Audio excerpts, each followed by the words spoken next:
va faire un avant-après. Donc Alexandrie, avant sa libération, c'était j'étais quelqu'un qui était très attaché au regard des autres, très attaché à mon corps, attaché à... Voilà, fallait que je rentre dans les critères, hein, dans les cases, dans tout. Je pensais que j'étais bien et j'ai ressenti un mal-être, un malaise, hein, quelque chose qui m'a fait me dire que ça allait pas en fait, que j'étais pas à ma place, que j'étais pas naturelle, j'étais pas moi en fait. Ouais, je ressentais ça. J'étais quelqu'un devant les autres, hein, mais finalement c'était mensonge, tout ça. La vie m'a mis KO. La vie m'a mis dans un burn-out à un moment donné et m'a stoppé. Stoppé net. Quand je dis stoppé, c'est même le corps. Hein. J'ai dû ramper pour appeler SOS Médecins. J'étais à Paris à l'époque, à fond à bosser le jour, la nuit, à fond, comme dans le monde d'aujourd'hui où les gens se perdent dans le faire et l'avoir. Et jusqu'au jour où ça a fait un crack, quoi. Ne pas être consciente des émotions.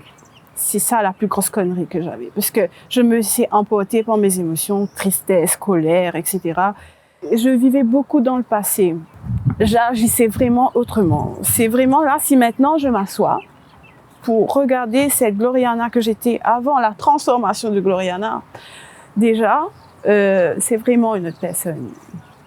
J'ai lu une citation sur une petite assiette en porcelaine qui m'avait vraiment intriguée, qui m'a bousculée quelque part, qui disait « Souris la vie te sourira ».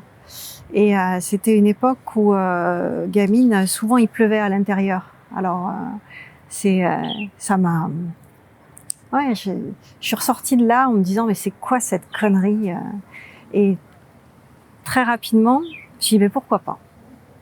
Et quand je dis ça a été mon premier pas sans le savoir dans ma croissance personnelle, c'est que en changeant de posture, en adoptant quelque chose dans ma physionomie, c'était même pas intérieur, il s'est vraiment passé quelque chose et à l'extérieur et à l'intérieur. Et d'avoir vérifié ça, je sais que profondément, ça, un peu comme le petit poussé, j'ai l'impression que ma vie a été orientée à partir de là vers quelque chose où le sourire ne m'a plus quitté. Ça, c'est une certitude. C'est vraiment devenu quelque chose qui m'habite. Hein. C'est plutôt compliqué pour moi de pas sourire. Les seuls moments où je peux pas le sourire, c'est quand j'ai faim, ce qui devrait pas tarder. Et ça a été mon premier pas vers une forme de libération. Et donc burn-out, fatigue extrême, tout le corps bloqué.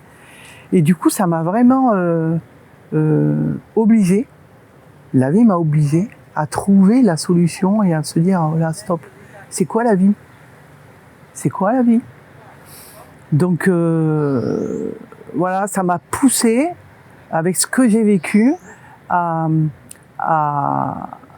vouloir transmettre ce côté-là et à vouloir guider, aider les gens pour qu'ils trouvent la solution de ce que c'est vraiment la vie et d'être dans l'être plutôt que d'être dans l'avoir et dans le faire. Ça, c'est ou dans le paraître, quoi. C'est vraiment l'important, c'est qui je suis, quoi. En fait, je travaillais comme j'étais. Je travaillais comme j'étais. J'étais enfermée dans quelque chose, j'étais enfermée dans une image, j'étais enfermée dans tout ça.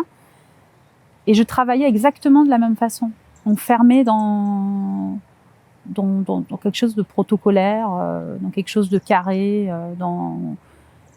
Je sortais pas du cadre, quoi, en fait. Jamais je sortais du cadre. Je faisais toujours très attention à ce que je disais, et, comme dans la vie, finalement. Donc, ce qui m'a sorti de là, c'est le fait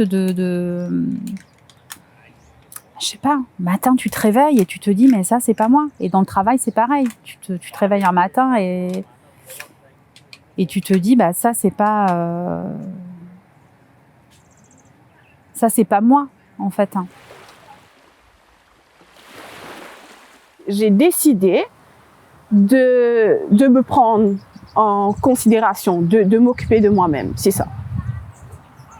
J'ai fait ce choix-là. Et plus mon chemin a évolué, il s'est étoffé de beaucoup de choses. Et c'est vrai que la rencontre avec l'hypnose, avec ensuite la déshypnose, avec la spiritualité aussi, ça m'a permis de prendre conscience progressivement de choses que je comprenais sans mettre des mots dessus, je comprenais sans savoir. Avant ça, je regardais ma vie à travers le trou d'une serrure et qu'aujourd'hui, j'ai pris conscience qu'en ouvrant la porte, eh ben je change de perspective et le monde est différent, quoi. Enfin, pour moi, ça a été un épanouissement total, quoi.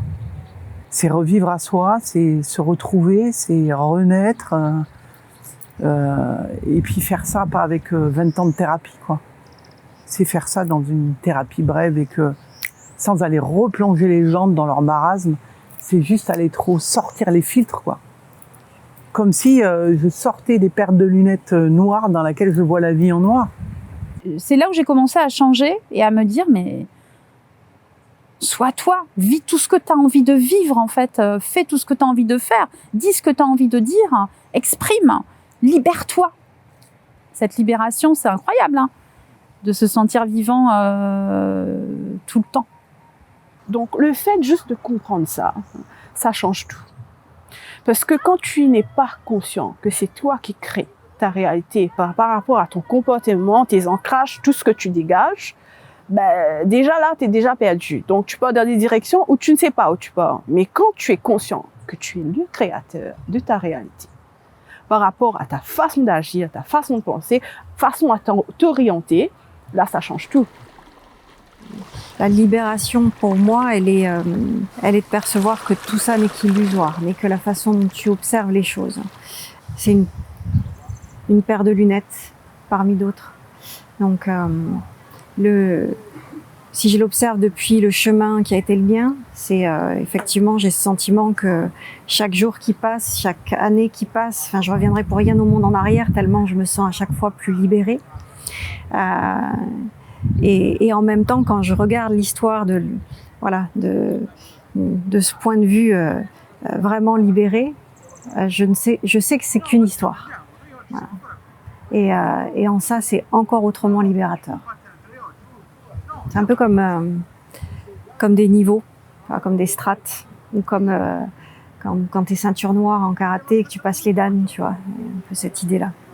C'est des endroits assez subtils qui, évidemment, dans la vraie vie.com de tous les jours, tu vas pas forcément prendre le temps de le regarder comme ça. Mais il y a des moments où, simplement, quand je me pose, je peux avoir cette lecture-là et c'est encore autrement libérateur. Donc ça peut m'évoquer des choses à différents niveaux, en fait, le chaos et la libération. Je le vois tous les jours quand je fais des séances, de voir la libération, mais les personnes le ressentent en dedans, on le voit à l'extérieur, les personnes ressentent même la différence dans leur visage. Ils disent, mais je sens que mes yeux pétillent, je sens que mon visage s'éclaircit, que je souris de dedans, de dehors, et ça me permet de respirer, ça me permet d'avoir cette sérénité, cette liberté, voilà, c'est mon vrai moi, quoi. C'est enlever ce masque de qui je crois être.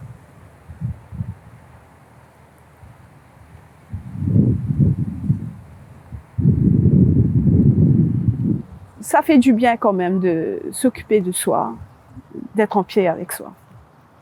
C'est un peu con de se négliger. Ça ne vaut pas la peine pour une vie. Voilà. C'est ça le message que je veux passer. Réveillez-vous, les gars. Il est temps de se prendre en main, de se poser les bonnes questions. C'est facile de dire libérez-vous. Libérez-vous, je vais vous libérer. C'est facile de dire ça. Parce qu'il y a des gens qui ne sont pas conscients, qui ne sont pas libres en fait. Parce qu'il y a des gens qui ont l'impression d'être bien dans leur petite vie, dans leur grande vie.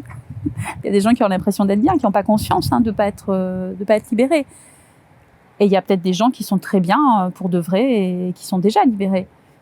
Mais pour le savoir, je pense qu'il faut se poser la question de est-ce que j'ai envie de vivre autre chose que ce que je vis aujourd'hui.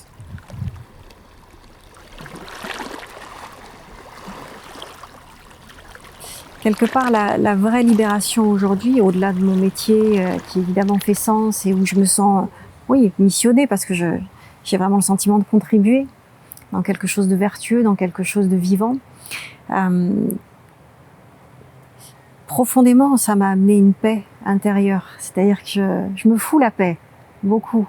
Je me dis, si ça n'avait pas de sens,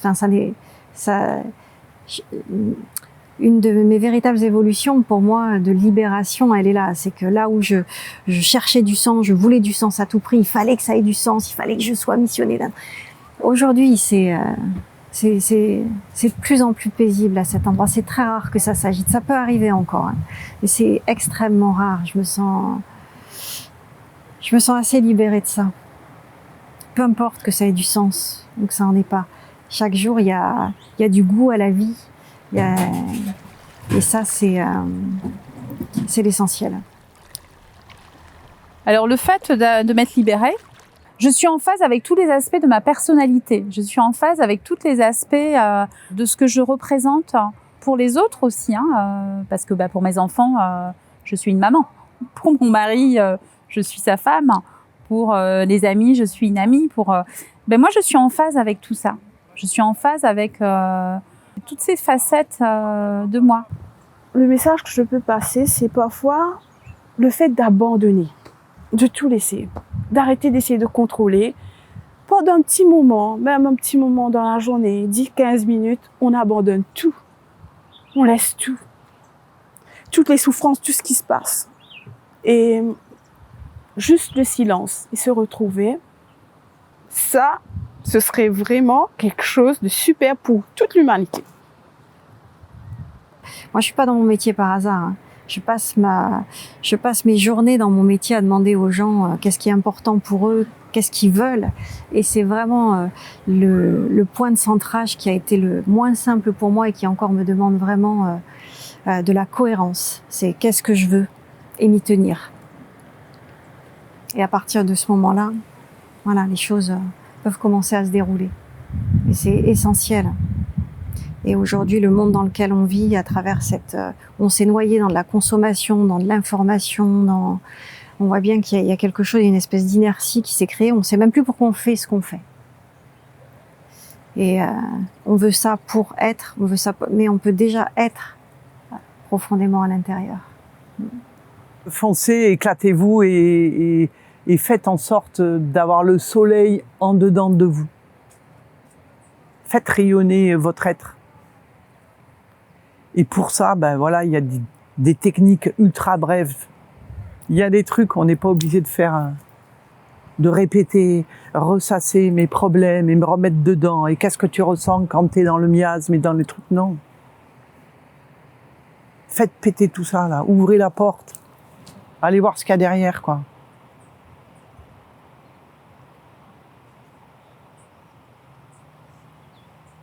Faites ressortir votre essentiel, vraiment votre essence profonde, là. Ce que je souhaite aux autres, c'est cette libération, c'est d'être eux, c'est de pouvoir s'épanouir, de pouvoir se trouver, de pouvoir être en vie, en fait, de pouvoir avoir cette conscience tous les jours d'être en vie, vraiment. C'est ça que je souhaite vraiment aux autres. Cette petite boule de bonheur là que je ressens tous les jours à l'intérieur de moi là, dans mon ventre là, j'appelle ça ma petite boule de bonheur. Oh, j'aimerais. C'est ça que je leur souhaite là. Je leur envoie là cette boule de bonheur à tous. Je leur souhaite d'être en vie et d'en prendre conscience tous les jours.